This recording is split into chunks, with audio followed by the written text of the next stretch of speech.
আসসালামু আলাইকুম, সবাই কেমন আছেন? আশা করি সবাই ভালো আছেন। আলহামদুলিল্লাহ আমি ভালো আছি আপনার দোয়া এবং ভালোবাসায়। আজকের আমার ভিডিও টপিকস হচ্ছে ফাউল ফক্স কিংবা মুরগির গুটি বেমার নিয়ে। এই রোগটি সাধারণত মশার কামড়ে হয়ে থাকে।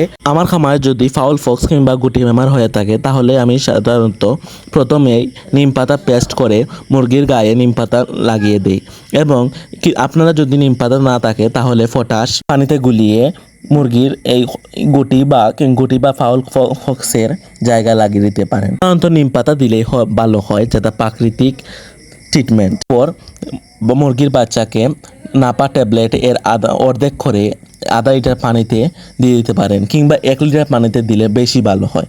আধা লিটার পানিতে দিয়ে দিলে এটার প্রভাব বেশি হয়ে যাবে এবং সাথে আপনারা রেনামাইসিন রাখতে পারেন। এর ফলে বাচ্চার রোগ প্রতিরোধ ক্ষমতা বাড়বে।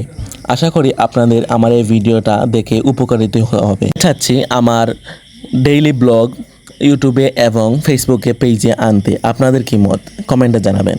আসসালামু আলাইকুম।